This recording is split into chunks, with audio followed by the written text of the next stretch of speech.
आज के क्लास में हम लोग प्रश्नावली 3.2 का तीसरा प्रश्न सॉल्व करेंगे।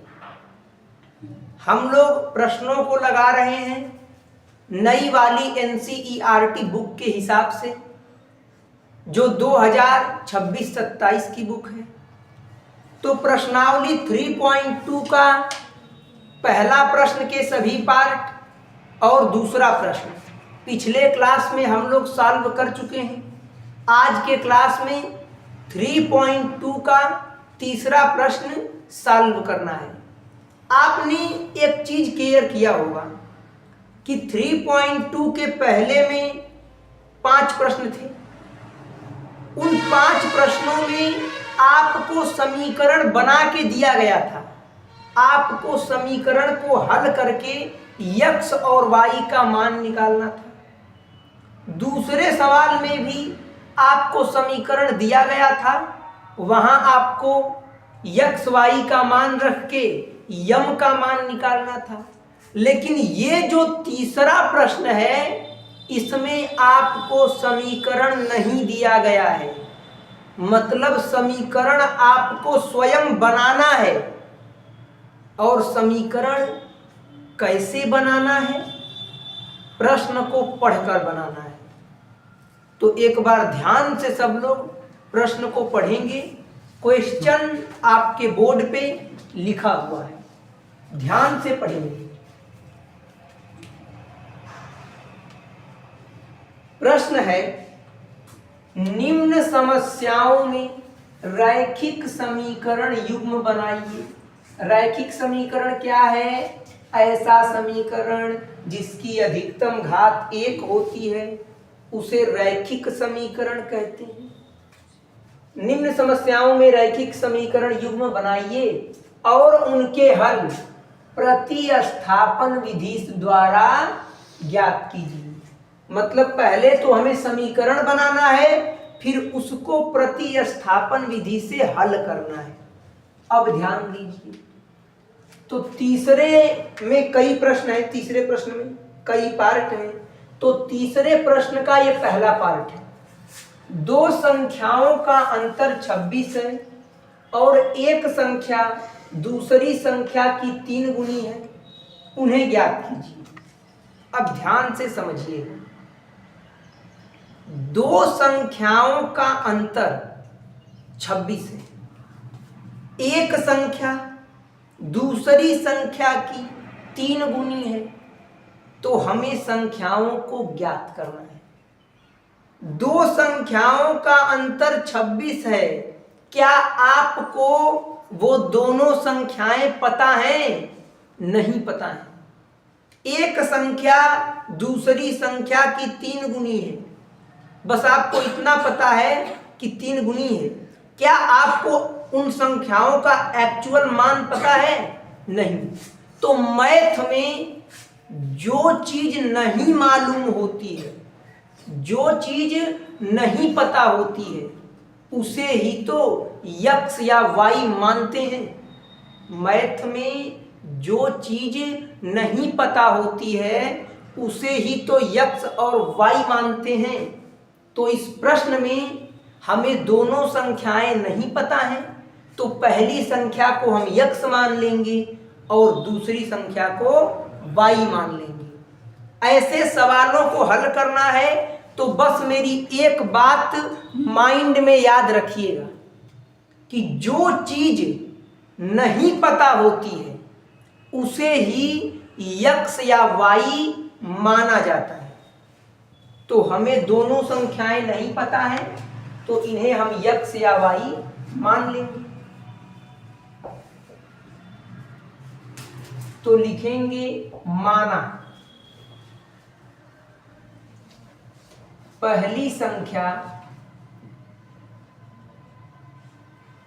बराबर x, दूसरी संख्या बराबर y। अब जैसे जैसे प्रश्न में कहा है, वैसे वैसे आपको करते जाना है, समीकरण अपने आप बन जाएगा। तो लिखेंगे प्रश्नानुसार।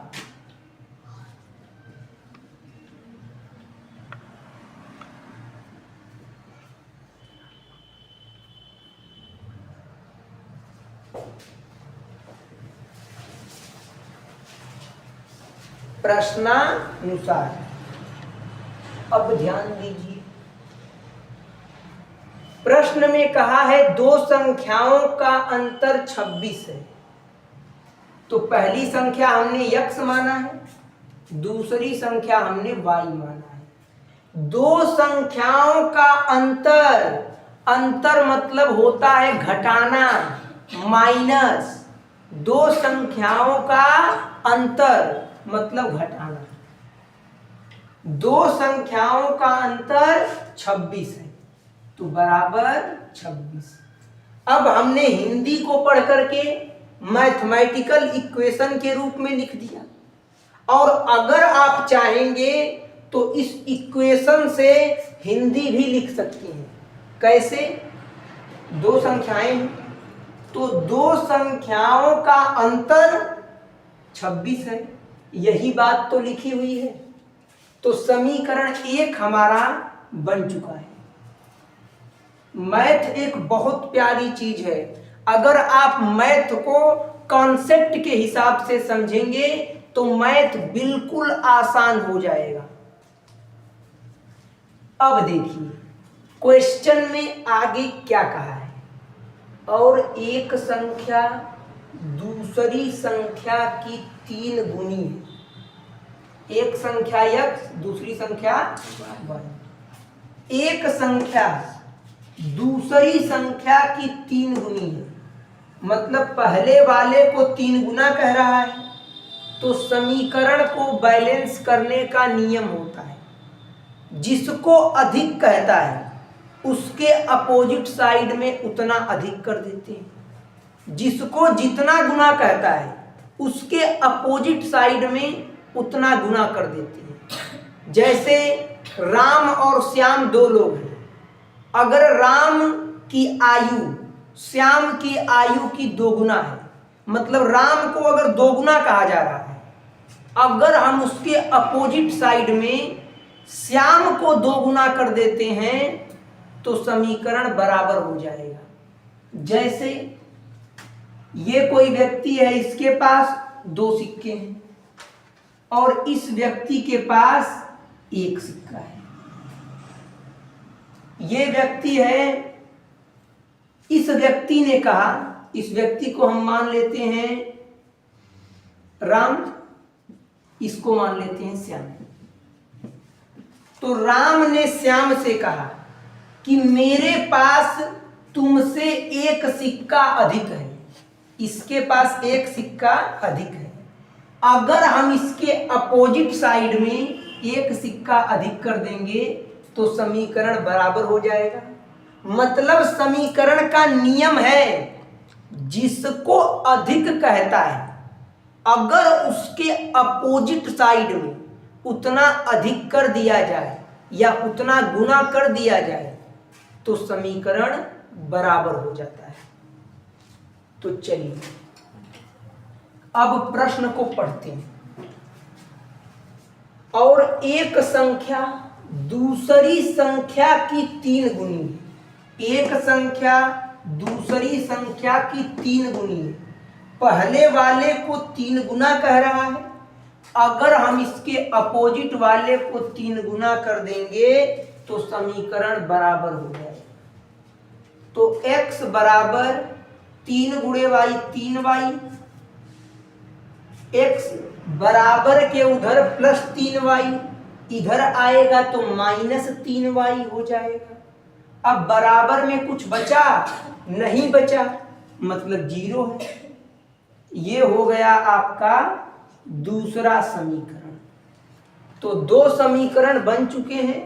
अब हम लोग आसानी से प्रतिस्थापन विधि लगा के इसे सॉल्व कर सकते हैं।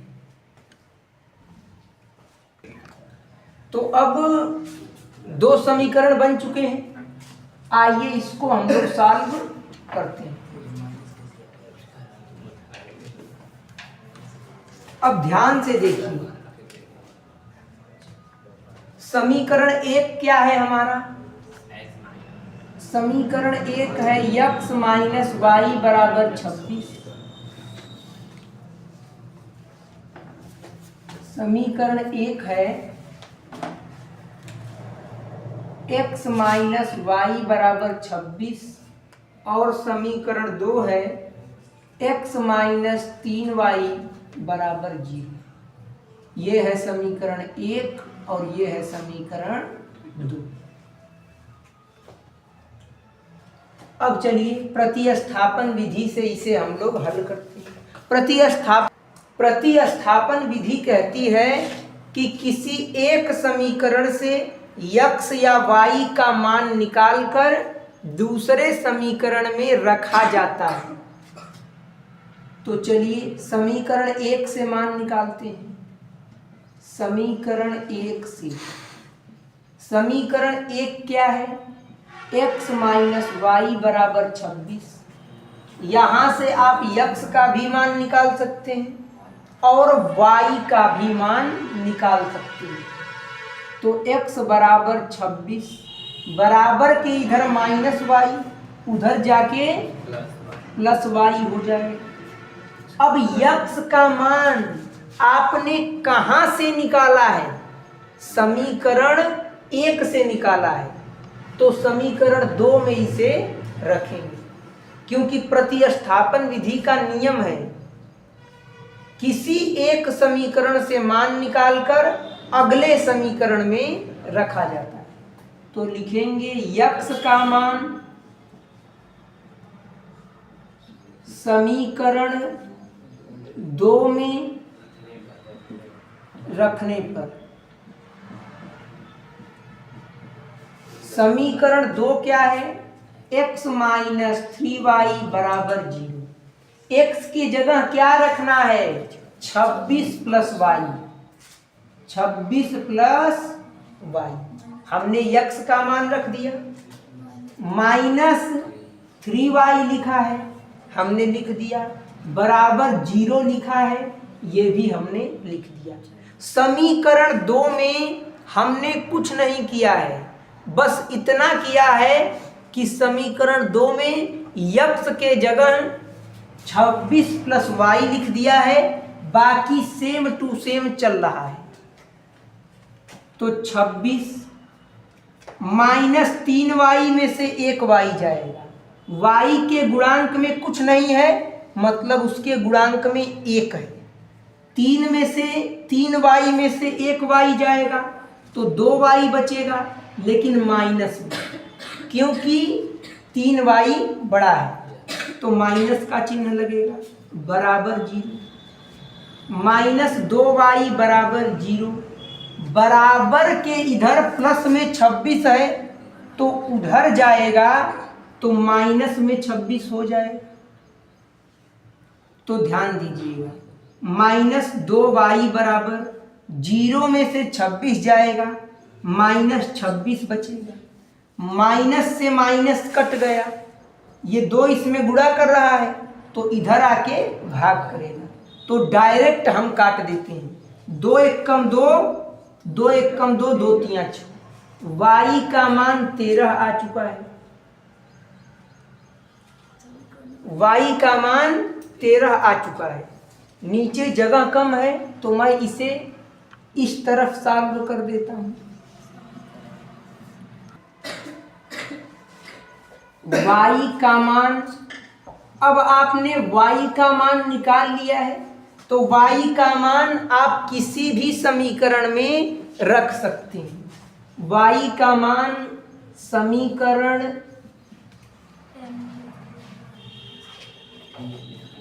1 में रखने पर,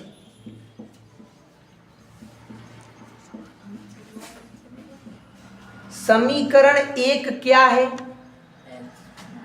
x माइनस वाई बराबर 26। y का मान हमने, y का मान 13 निकाला है, तो x माइनस y के जगह कितना रखेंगे? 13, बराबर 26, x बराबर 26, बराबर के इधर -13 है तो उधर जाके +13 हो जाएगा। x बराबर 26 + 13 39 होता है। मतलब x का मान 39 आ चुका है और y का मान 13 आ चुका है। अब अगर आप चाहें तो यहाँ से आप आंसर भी चेक कर सकते हैं।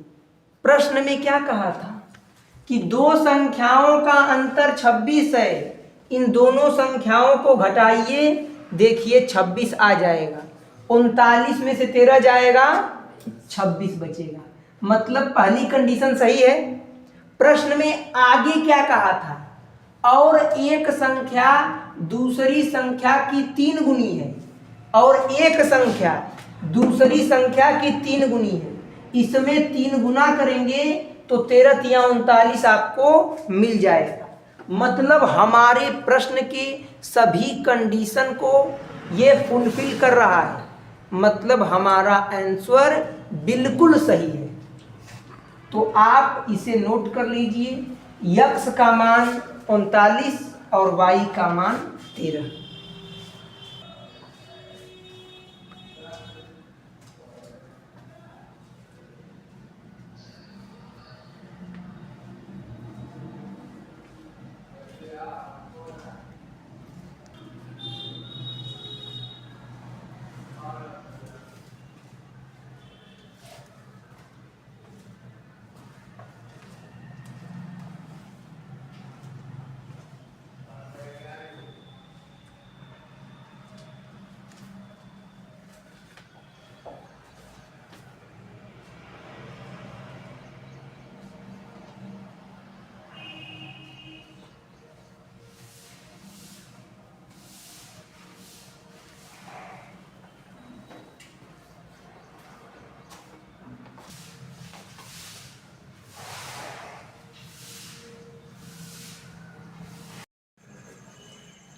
प्रश्नावली 3.2 के तीसरे का ये दूसरा पार्ट है।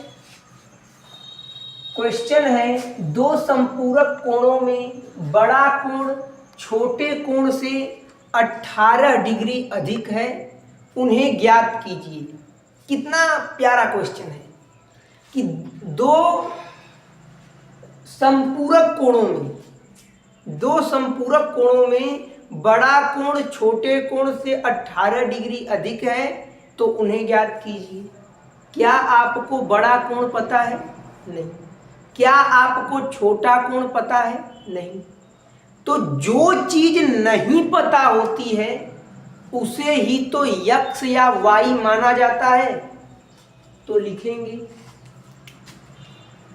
माना बड़ा कोण बराबर x तथा छोटा कोण बराबर y। अब यहां क्वेश्चन में एक कॉन्सेप्ट लगा है, अगर वो कॉन्सेप्ट आप समझ गए तो क्वेश्चन आपके लिए बिल्कुल आसान होने वाला है। प्रश्न में कहा है दो संपूरक कोणों में, तो पहले आपको ये बात पता होनी चाहिए कि संपूरक कोण क्या होता है। पहले तो आपको ये बात पता होनी चाहिए कि संपूरक कोण क्या होता है। तो आप पिछली क्लासेज में पढ़े हैं कि संपूरक कोण क्या है। एक बार फिर से मैं बता दे रहा हूं, जब दो कोणों का योग 180 अंश के बराबर होता है तो उसे संपूरक कोण कहते हैं। एक होता है पूरक कोण, जब दो कोणों का योग 90 अंश के बराबर होता है तो उसे पूरक कोण कहते हैं। यहाँ पे संपूरक कोण की बात चल रही है, मतलब कि दो कोणों का योग 90 अंश के बराबर होगा। तो आप ये लिख सकते हैं कि जब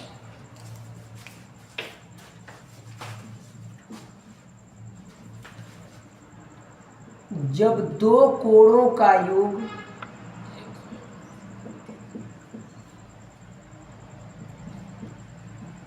जब दो कोणों का योग 180 अंश के बराबर होता है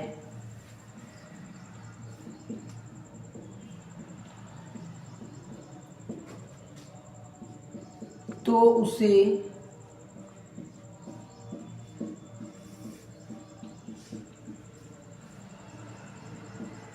संपूरक कोण कहते हैं। मतलब कि जब दो एंगल 180 अंश के बराबर होंगे तो उसे संपूरक कोण कहा जाएगा। अब क्वेश्चन पे आते हैं।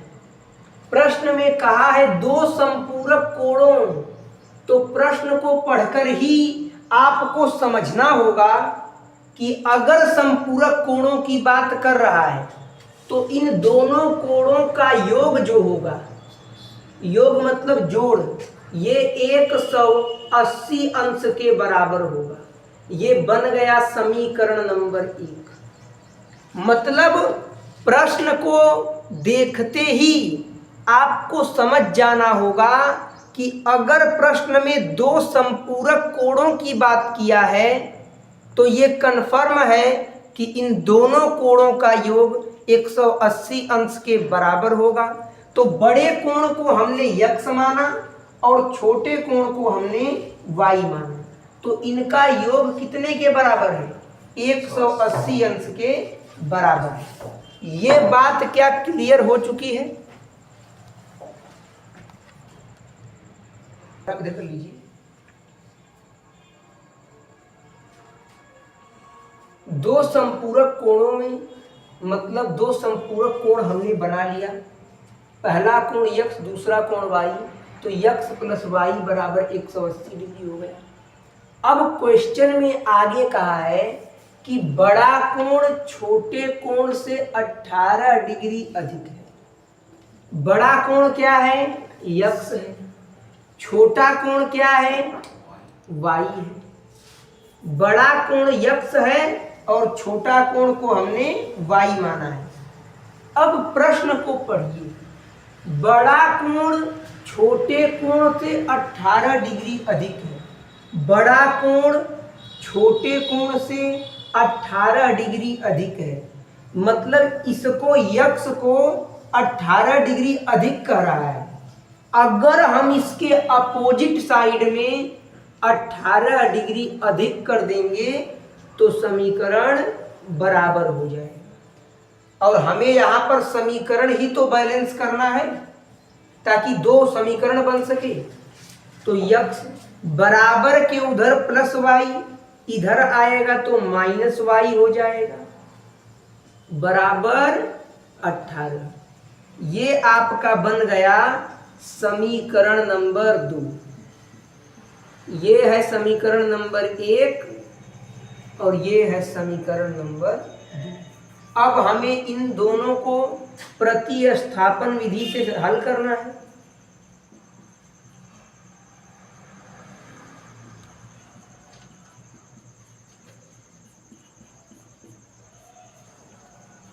चलिए, प्रतिस्थापन विधि में क्या करते हैं? प्रतिस्थापन विधि में किसी एक समीकरण से x या y का मान निकालकर अगले समीकरण में रखा जाता है। तो समीकरण 1 से चलिए मान निकाल लेते हैं। तो लिखेंगे समीकरण 1 से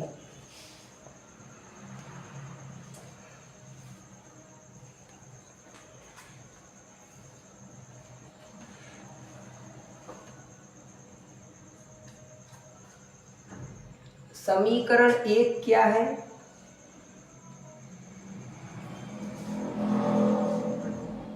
x प्लस वाई बराबर 180। और अब यहां से हमें x या y का मान निकालना है। तो चलिए, x बराबर 180 बराबर के इधर प्लस वाई है, उधर जाएगा तो माइनस वाई हो जाएगा। ठीक है, अब ध्यान दीजिएगा, x बराबर 180 माइनस वाई। अब यहां से हमें x का मान, तो पहले आप ये बताइए x का मान हमने कहां से निकाला है? समीकरण 1 से। तो अब अगले समीकरण में रखेंगे, तो लिखेंगे x का मान समीकरण 2 में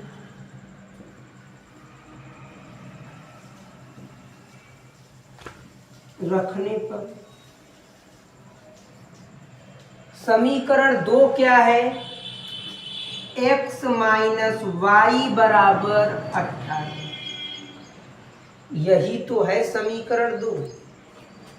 तो यहां से x का मान रखिए 180 माइनस वाई, x के जगह 180 माइनस वाई बराबर 18।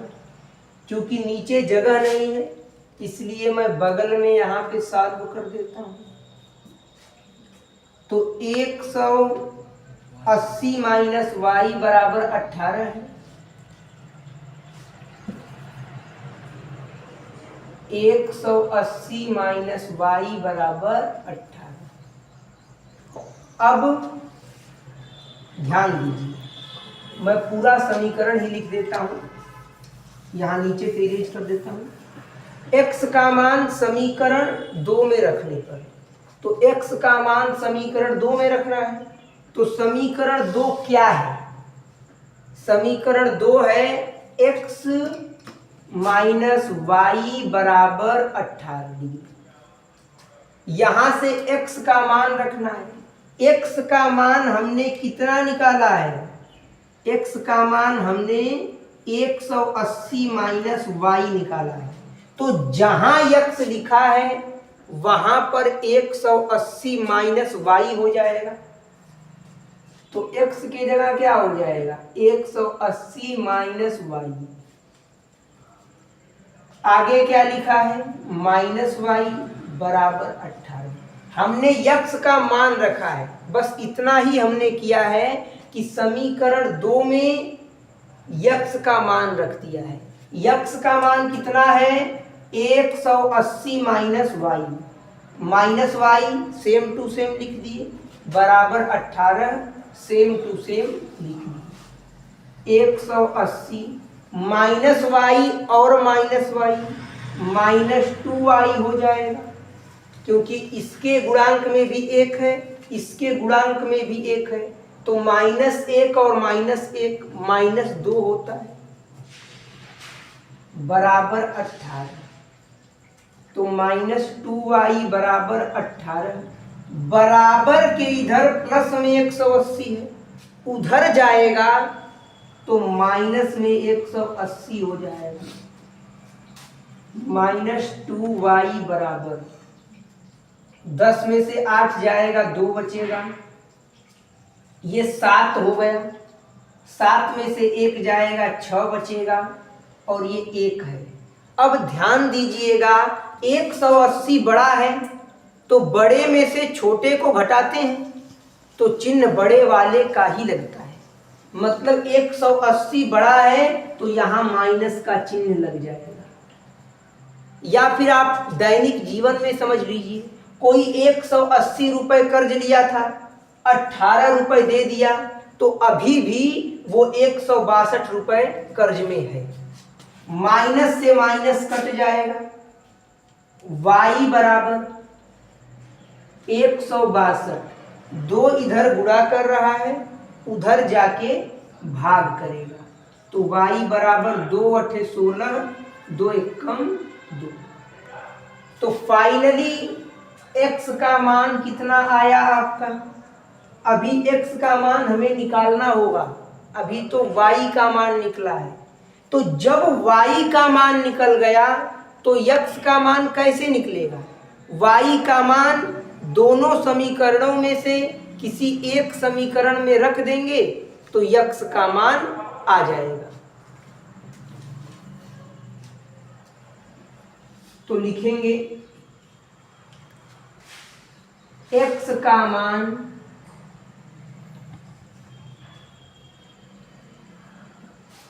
ये y का मान रखना है, y का मान समीकरण 1 में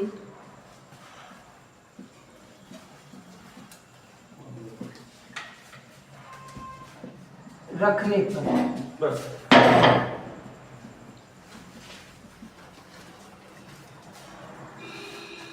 y का मान समीकरण 1 में रखने पर, समीकरण 1 क्या है? ये है x प्लस वाई बराबर 180। अब ध्यान दीजिए, x प्लस वाई की वैल्यू कितना है? 81 है, बराबर 180। तो x बराबर 180 बराबर के इधर प्लस 81 उधर जाकर माइनस 81 हो जाएगा। x बराबर 10 में से 1 गया 9, फिर ये 7 हो जाएगा, 17 में से 8 गया तो 9, और ये 1 है हासिल दिया तो 0 हो गया।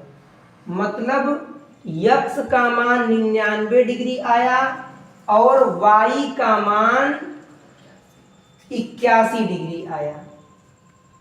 अब ध्यान दीजिए, ये तो हमारा आंसर आ चुका है। थोड़ा चेक कर लेते हैं कि हमारा आंसर सही है कि नहीं। क्वेश्चन में कहा है दो संपूरक कोणों में, तो पहले चेक करेंगे कि क्या जो दोनों कोण आए हैं इनको जोड़ने पर 180 डिग्री मिल रहा है, ये संपूरक कोण हैं। तो 99 और 81 को जोड़ेंगे तो 180 डिग्री आ जाएगा। मतलब पहली जो क्वेश्चन की शर्त है ये तो पूरी हो चुकी है। दूसरी शर्त पे आते हैं, उनमें बड़ा कोण छोटे कोण से 18 डिग्री अधिक है। बड़ा कोण छोटे कोण से 18 डिग्री अधिक है, मतलब 81 से 18 डिग्री अधिक होना चाहिए बड़ा कोण। तो अगर आप 81 में 18 जोड़ेंगे तो 99 आ जाएगा।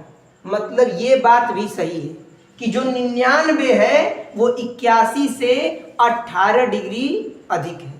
तो क्वेश्चन की दोनों शर्तों को हमारा आंसर संतुष्ट कर रहा है, इसे आप नोट कर लीजिए।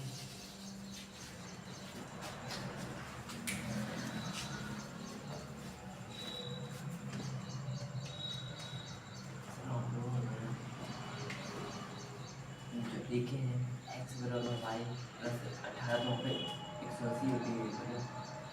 दिखाओ सोना।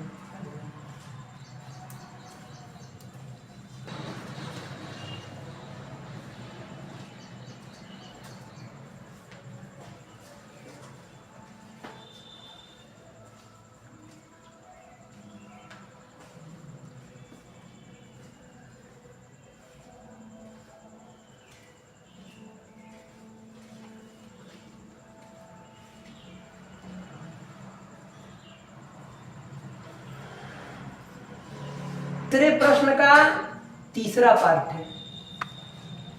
एक क्रिकेट टीम के कोच ने 7 बल्ले तथा 6 गेंदें रुपए 3800 में खरीदी। बाद में उसने 3 बल्ले तथा 5 गेंदें 1750 रुपए में खरीदी। प्रत्येक बल्ले तथा प्रत्येक गेंद का मूल्य ज्ञात कीजिए। अब ध्यान दीजिए, क्या हमें एक बल्ले का मूल्य पता है? नहीं पता है। क्या हमें एक गेंद का मूल्य पता है? नहीं पता है। तो जो चीज नहीं पता होती है उसे ही तो x या y माना जाता है। तो चलिए सबसे पहले मानेंगे माना एक बल्ले का मूल्य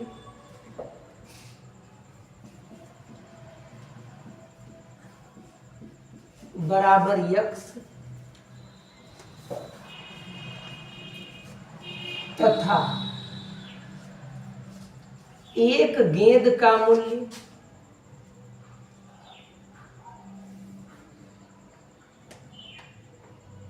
बराबर वाई। तो अब प्रश्न के अनुसार हम लोग चलेंगे। प्रश्नानुसार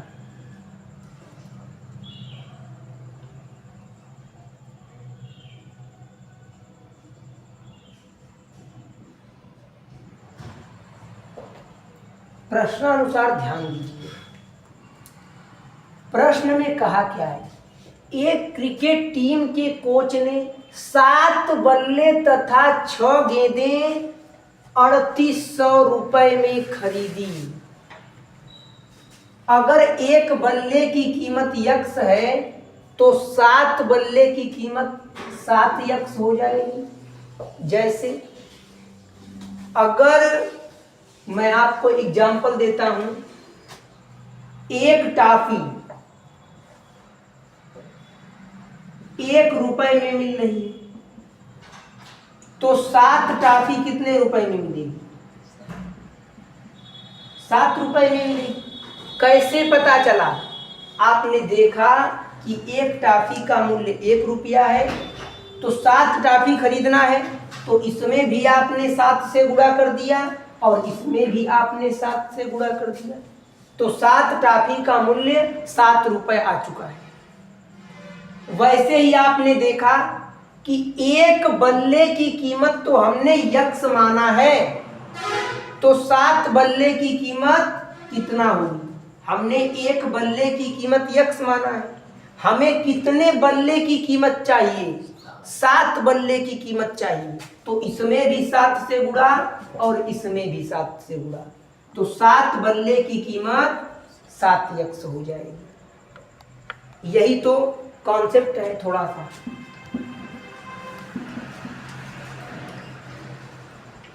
तो प्रश्नानुसार 7 बल्ले, एक बल्ले की कीमत यक्स है तो 7 बल्ले की कीमत 7 यक्स।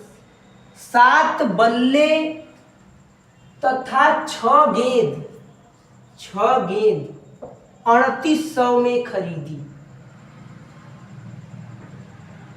7 बल्ले और 6 गेंद को 3800 में खरीद रहा है, मतलब कि दोनों को मिला करके उसने 3800 रुपए दिया। 7 बल्ले और 6 गेंद दोनों के मूल्य को मिलाया गया है तब तो उसने 3800 रुपए दिए हैं। तो जहां मिलाने की बात होती है वहां जोड़ का चिन्ह लगता है कि 7 बल्ले और 6 गेंद की कुल कीमत कितने हैं? 3800 रुपए है। This is the equation number first. ये है समीकरण नंबर 1। अब ध्यान दीजिएगा। अब फिर से प्रश्न को एक बार पढ़ेंगे। प्रश्न में आगे कहा है, बाद में उसने 3 बल्ले तथा 5 गेंदें, एक बल्ले की कीमत यक्स है तो 3 बल्ले की कीमत 3 यक्स हो जाएगी। 3 बल्ले तथा मतलब जोड़, 3 बल्ले तथा 5 गेंदें 1750 रुपए में खरीदी। 3 बल्ले और 5 गेंद अगर 1750 रुपए में खरीद रहा है तो मतलब कि 3 बल्ले और 5 गेंदों को मिलाकर उसने 1750 रुपए दिए। जहां मिलाने की बात आएगी वहां जोड़ का चिन्ह लगेगा और दोनों को मिलाकर कुल 1750 रुपए दिया है। ये हो गया समीकरण नंबर 2। अब 2 समीकरण आपको दिए हैं, प्रतिस्थापन विधि से हल करना है। तो प्रतिस्थापन विधि यही कहती है किसी एक समीकरण से x या y का मान निकालकर अगले समीकरण में रखा जाता है। मतलब दोनों में से किसी भी समीकरण से आप x या y का मान निकालकर अगले समीकरण में रखेंगे तो आपकी वैल्यू आ जाएगी। तो हम लोग समीकरण 1 से ही निकालते हैं। लिखेंगे समीकरण 1 से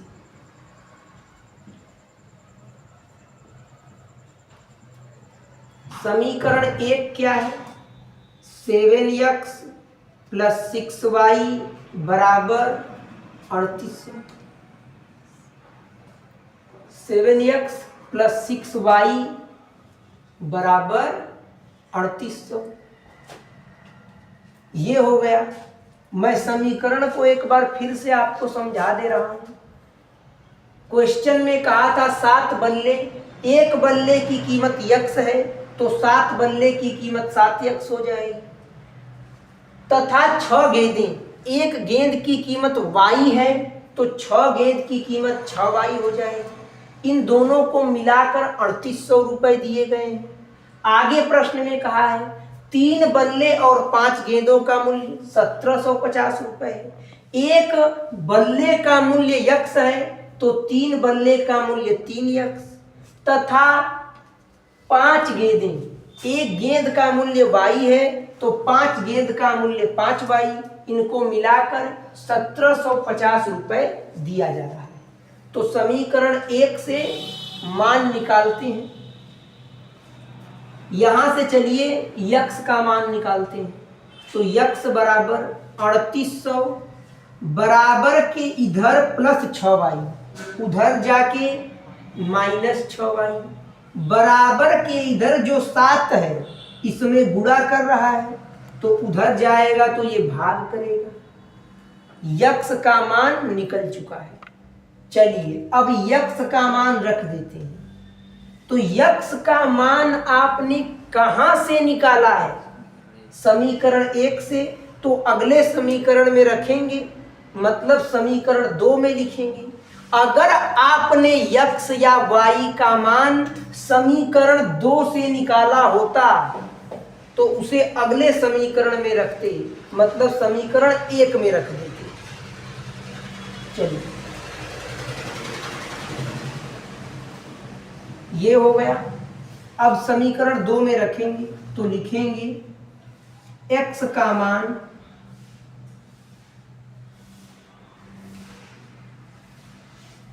समीकरण 2 में रखने पर, समीकरण 2 क्या है? समीकरण 2 है 3x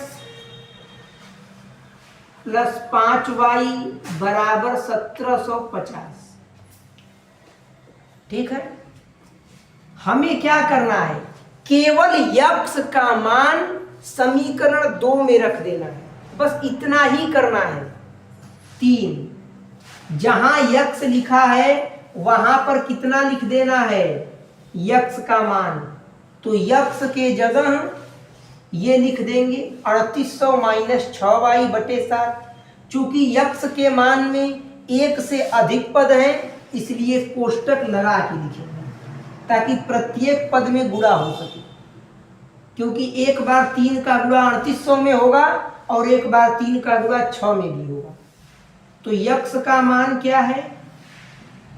3800 - 6y अपान 7 प्लस, अब इसको नोट कर लेंगे सेम टू सेम, 5y बराबर 1750। तो अब ध्यान दीजिए 3 का गुणा करेंगे 3800 में। तो 3 का गुणा 3800 में कीजिए। 3 0 0 3 0 0, 3 बटे 24 को 4 हासिल लगा 2, 3 3 के 9 2 11, इकाई दहाई सैकड़ा हजार 10,000, 11,400 आ चुका है। माइनस 3 का गुणा 6 में करेंगे, 3 छक 18y, अपान में क्या है 7 है, प्लस 5y बराबर 1750। अब इसके बटे में 1 मानेंगे और एलसीएम निकालेंगे, तो नीचे जगह नहीं है इसलिए मैं बगल में सॉल्व, तो नीचे जगह कम है तो मैं पहले इस चीज को यहां लिख देता हूं।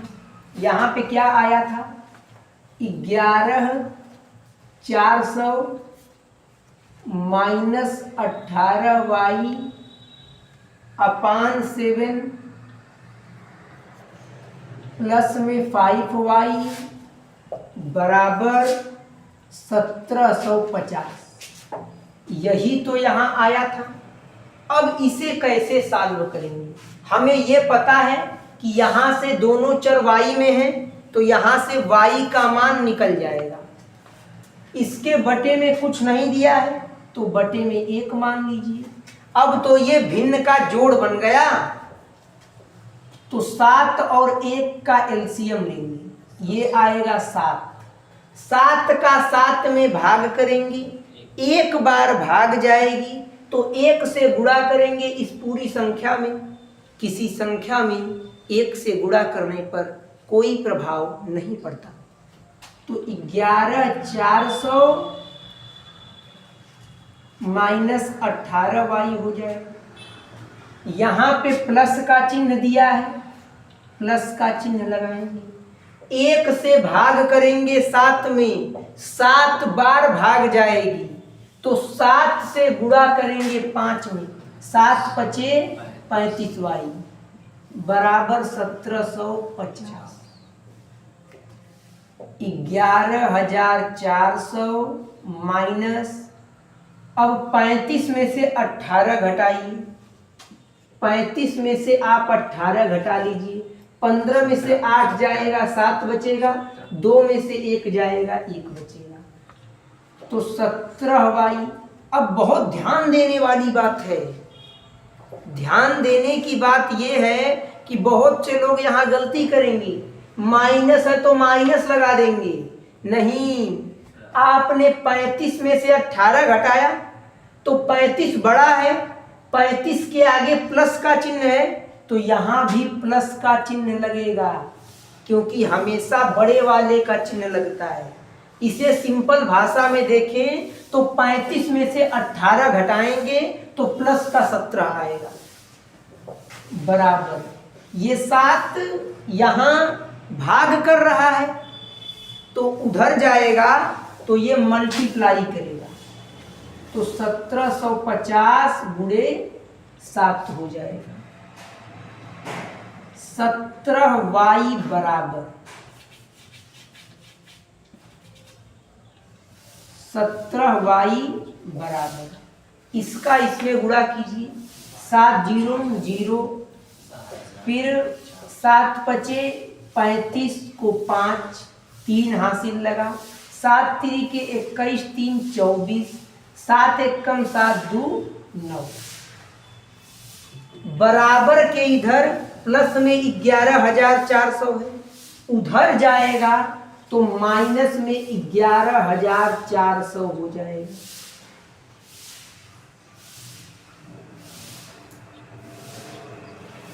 एक बार गुणा मैं फिर से करके चेक कर लेता हूँ। 7 0 0, 7 पचे 35 को 5 हासिल लगा 3, 7 सते 49, 7 सते 49 3, ये हो जाएगा 52, हासिल लगा 5, 7 1 कम 7 5 12, 12,250 आएगा। y बराबर, अब इतने में से इसको घटाइए, 0 में से 0 गया 0, 5 में से 0 गया 5, 12 में से 4 घटाएंगे तो 8 बचेगा, ये 1 हो गया, 1 में से 1 गया 0, 1 में से 1 गया 850। 17 इधर गुणा कर रहा है तो बराबर के इधर आकर भाग करेगा, y बराबर 17 1 कम 17, 17 पचे 85, 5 और 0, तो y का मान 50 आ चुका है। अब ध्यान दीजिए, यहां पर y का मान आपने 50 निकाल लिया, तो हमें गेंद की कीमत मालूम चल गई कि भाई एक गेंद जो है वो आपकी 50 रुपए की है। अब बल्ले की कीमत कैसे निकालेंगे? तो y का मान रख देंगे किसी एक समीकरण में, y का मान किसी एक समीकरण में रखेंगे तो x का मान ऑटोमेटिक निकल जाएगा। तो लिखेंगे y का मान समीकरण 1 में रखने पर, आप y का मान समीकरण 2 में भी रख सकते हैं, क्योंकि y का मान जो है ये एक कांस्टेंट है, तो आप इसे दोनों में से किसी समीकरण में रख सकते हैं। समीकरण 1 क्या है? 7x + 6y बराबर 3800। 7x + 6 गुणे y का मान 50 बराबर 3800। तो x बराबर क्या हो जाएगा? मैं एक स्टेप और बढ़ा देता हूँ। 7x + 50 × 300 बराबर 3800। तो x बराबर 3800, बराबर के इधर +300 उधर जाएगा तो -300 हो जाएगा। बराबर के इधर 7 इसमें गुणा कर रहा है, उधर जाएगा तो ये भाग जाएगा। तो x बराबर 3800 में से 300 घटाएंगे 3500 आएगा, बटे में 7। x बराबर 7 × 7, 7 × 5 = 35, डबल 0, x का मान 500। तो फाइनली आपने x का मान 500 निकाल लिया और आपने y का मान जो है वो 50 निकाल लिया। ये हो जाएगा आपका आंसर। चलिए एक बार उत्तर की जांच भी करके देख लेते हैं। यहां समीकरण में मान रखिए, बल्ले का मूल्य 500 है, तो 500 × 7 करेंगे 3500 हो जाएगा। गेंद का मूल्य 50 है, तो 50 × 300, 3500 + 300 3800 होगा। इधर भी 3800, इधर भी 3800, मतलब समीकरण बराबर है। समीकरण 2 में रख लीजिए, बल्ले का मूल्य x का मान 500, तो 500 × 3 = 1500 प्लस गेंद का मूल्य 50, तो 50 50 5 250, 1500 और 250 को जोड़ेंगे 1750 मिल जाएगा। दोनों पक्ष बराबर हैं, मतलब हमारा आंसर बिल्कुल सही है। आप इसे नोट कर लीजिए।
प्रश्नावली 3.2 के तीसरे का ये चौथा प्रश्न है।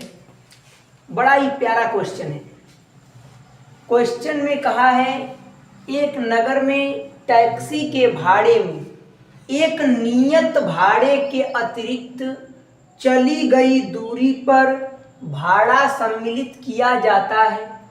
10 किलोमीटर दूरी के लिए भाड़ा रुपये 105 है तथा 15 किलोमीटर दूरी के लिए भाड़ा रुपये 155 है। नियत भाड़ा तथा प्रति किलोमीटर भाड़ा क्या है? एक व्यक्ति को 25 किलोमीटर यात्रा करने के लिए कितना भाड़ा देना होगा? अब यहाँ ध्यान दीजिएगा, हमको क्वेश्चन में पूछा क्या है? कहा है कि एक नगर में टैक्सी के भाड़े में एक नियत भाड़े के अतिरिक्त चली गई दूरी पर किराया लिया जाता है। मतलब कि नियत भाड़ा तो फिक्स है, उस नियत भाड़ा के अलावा आप जितना एक्स्ट्रा चलेंगे उसका भाड़ा अलग से लिया जाएगा। जैसे मान लीजिए ये चिरैयाकूट है,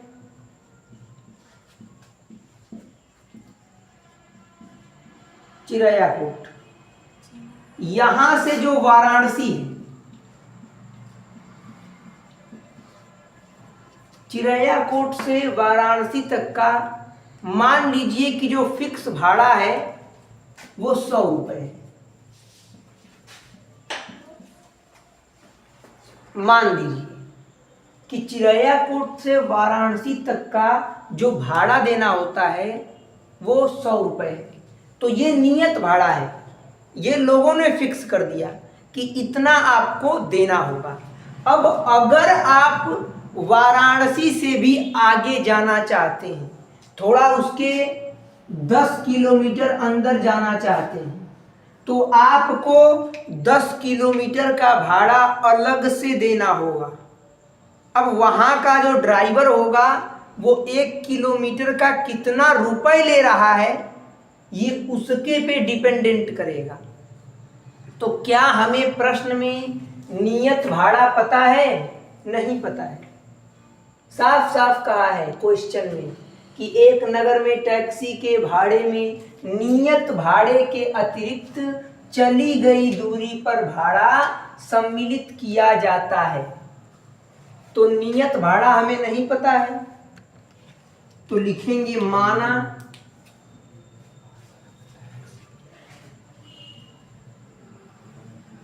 नियत भाड़ा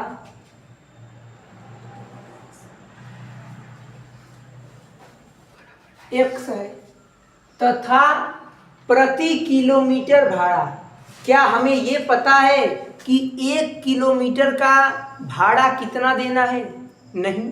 तो जो चीज नहीं पता होती है उसे ही तो x या y माना जाता है। तो यहां लिखेंगे तथा प्रति किलोमीटर भाड़ा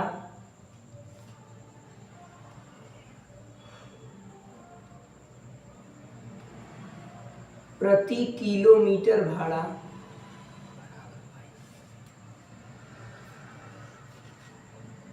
y है। अब हम लोग अपने प्रश्न पे आते हैं। अब क्वेश्चन में क्या कहा? एक नगर में टैक्सी के भाड़े में नियत भाड़े के अतिरिक्त चली गई दूरी पर भाड़ा सम्मिलित किया जाता है। सम्मिलित करते हैं मतलब इंक्लूड करते हैं। तो जब नियत भाड़े में अतिरिक्त भाड़े को सम्मिलित करेंगे तो वो भाड़ा आपस में जुड़ेगा, क्योंकि जब एक चीज में कोई दूसरी चीज सम्मिलित की जाती है तो वो आपस में जुड़ जाते हैं। तो कह रहा है नियत भाड़े के अतिरिक्त चली गई दूरी पर भाड़ा सम्मिलित किया जाता है। तो नियत भाड़ा क्या है? x। 10 किलोमीटर दूरी के लिए 105 रुपए दे रहा है, तो सिर्फ 10 किलोमीटर का 105 रुपए नहीं दे रहा है। ध्यान से प्रश्न को पढ़िए। नियत भाड़े के अतिरिक्त चली गई दूरी पर भाड़ा सम्मिलित किया जाता है। मतलब नियत भाड़ा तो ये तय किया है, चिरैयाकूट से वाराणसी तक गया होगा, उसके बाद 10 किलोमीटर एक्स्ट्रा चला है, तो नियत भाड़ा और अतिरिक्त भाड़ा दोनों को मिलाकर 105 रुपए दे रहा है, क्योंकि प्रश्न के ऊपरी लाइन में कह दिया है नियत भाड़े के अतिरिक्त चली गई दूरी पर भाड़ा सम्मिलित किया जाता है, यानी जोड़ा जाता है। तो नियत भाड़ा ये और अतिरिक्त दूरी के लिए 1 किलोमीटर का भाड़ा y है, तो 10 किलोमीटर का भाड़ा कितना होगा? 10y हो जाएगा। और नियत भाड़ा और अतिरिक्त भाड़ा को सम्मिलित किया जाता है, तो कुल मिला के वो 105 रुपए दे रहा है। कैसे मालूम चला? नियत भाड़े के अतिरिक्त चली गई दूरी पर भाड़ा को सम्मिलित करना है, तो नियत भाड़ा हमने लिख लिया और चली गई दूरी पर भाड़ा हमने लिख लिया, दोनों को सम्मिलित कर लिया, 105 रुपए दिया है। ये बन गया समीकरण नंबर 1। ये समीकरण 1 बन चुका है। आगे प्रश्न में कहिए तथा 15 किलोमीटर के लिए 155 रुपए है। अब कुछ लोग सोचेंगे कि 15 किलोमीटर का 155 रुपए है, तो यहीं से डायरेक्ट 1 किलोमीटर का निकाल लें, 155/15। ये गलत हो जाएगा। ये गलत इसलिए होगा क्योंकि प्रश्न के ऊपरी लाइन में कह दिया है कि नियत भाड़ा भी क्या है, इसमें सम्मिलित है।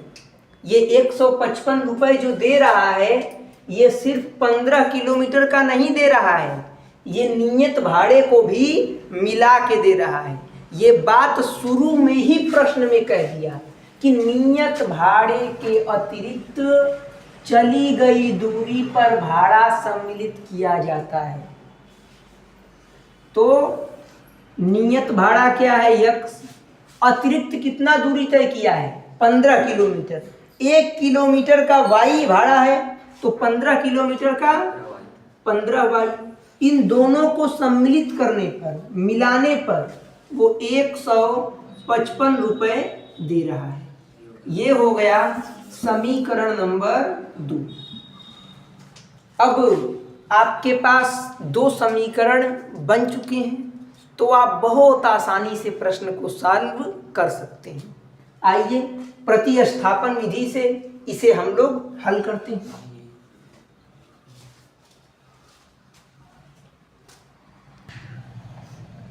अब प्रतिस्थापन विधि लगाते हैं, तो लिखेंगे समीकरण 1 से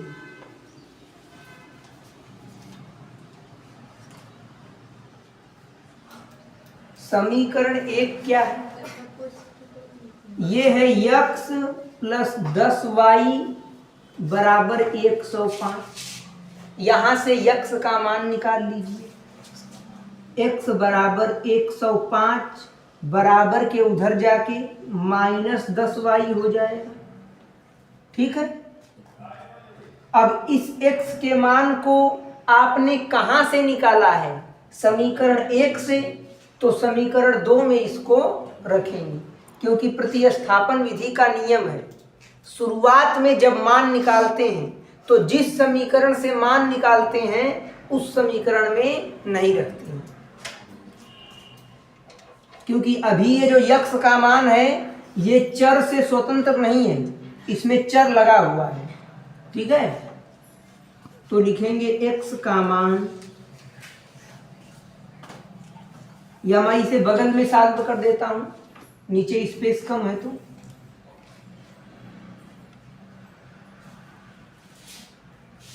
x का मान हमने क्या निकाला? 105 - 10y। अब लिखेंगे x का मान समीकरण 2 में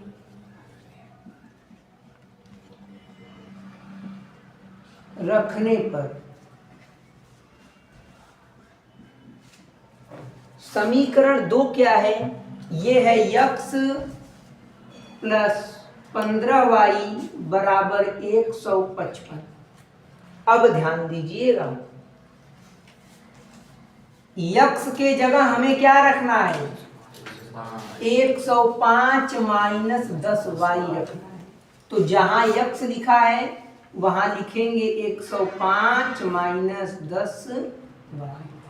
अब चूंकि यक्स के गुणांक में कुछ है नहीं, अगर यक्स के गुणांक में कुछ होता तो इसमें गुणा करता, तो यहाँ कोष्टक लगाना जरूरी हो जाता।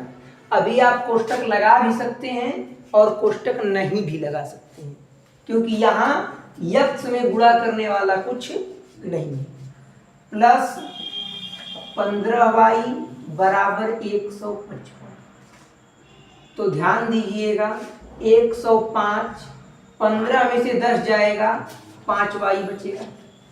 चूंकि 15 बड़ा है और 15 के आगे प्लस का चिन्ह है, इसलिए यहाँ भी प्लस लगेगा, बराबर 155। तो यहाँ से 5y बराबर क्या हो जाएगा? 155 बराबर के इधर प्लस 105, उधर जाएगा तो माइनस 105 हो जाएगा। y बराबर 5 में से 5 गया 0, ये 5 में से 0 गया 5 और ये 1 में से 1 गया, खत्म। 5 इधर गुणा कर रहा है, इधर आके भाग करेगा। 5 एक कम 5, 5 दहा 50। y का मान 10 आ चुका है। अब y का मान अगर आप दोनों समीकरणों में से किसी भी समीकरण में रख देंगे तो आपका यक्स का मान निकल जाएगा। तो लिखेंगे y का मान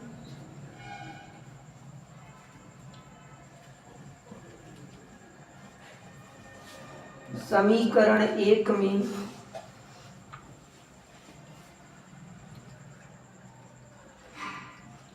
रखने पर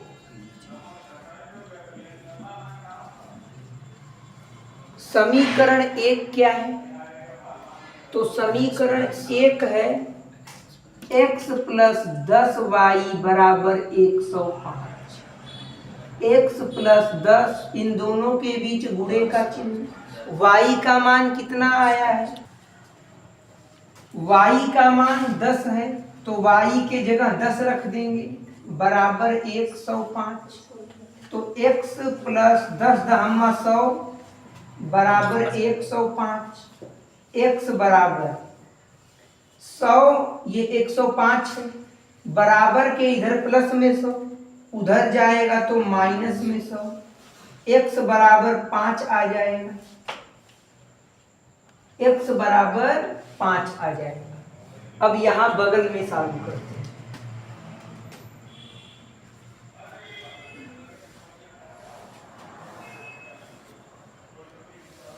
ध्यान दीजिए, फाइनली हमें यक्स का मान कितना मिला?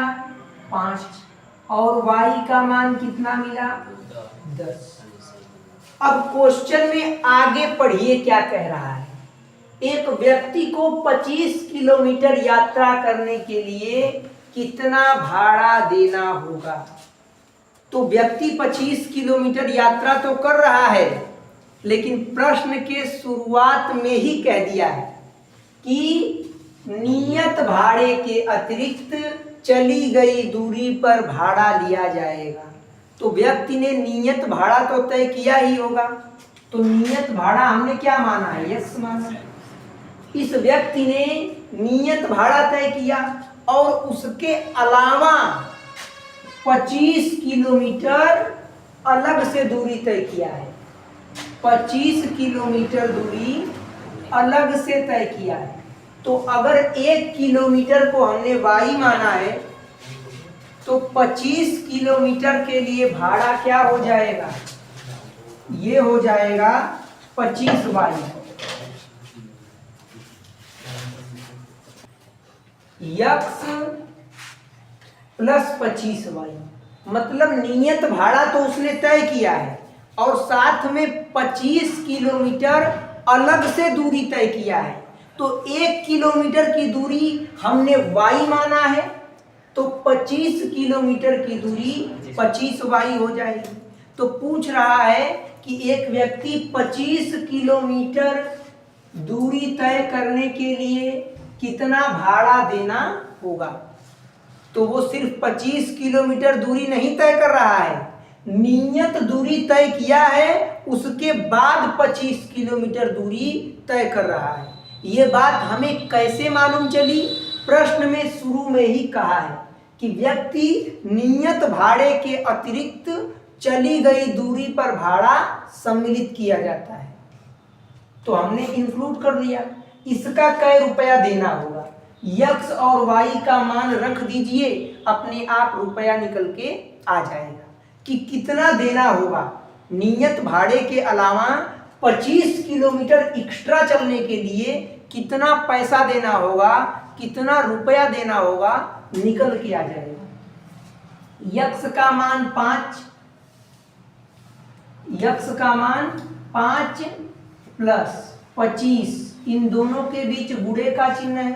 y का मान 10, तो 5 प्लस 25 दहम्मा 250, 250 में 5 जोड़ेंगे तो 255 आ जाएगा। 255 रुपए उस व्यक्ति को देना होगा। मतलब जब तक प्रश्न में आप नियत भाड़ा और अतिरिक्त भाड़ा नहीं निकाल पाएंगे, तब तक आप टोटल भाड़ा नहीं निकाल पाएंगे। तो पहला उद्देश्य था हमारा नियत भाड़ा और अतिरिक्त भाड़े का मान निकालना, जिसको हमने x और y माना, और फिर हमने टोटल भाड़ा निकाल दिया कि 25 किलोमीटर यात्रा करने के लिए कितना भाड़ा देना होगा।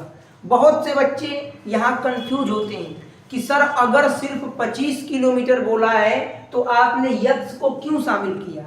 क्योंकि प्रश्न में शुरू में ही बोला है कि नियत भाड़े के अतिरिक्त चली गई दूरी पर भाड़ा सम्मिलित किया जाता है, इसीलिए हमने यहाँ x को शामिल किया है। तो आप इसे नोट कर लीजिए।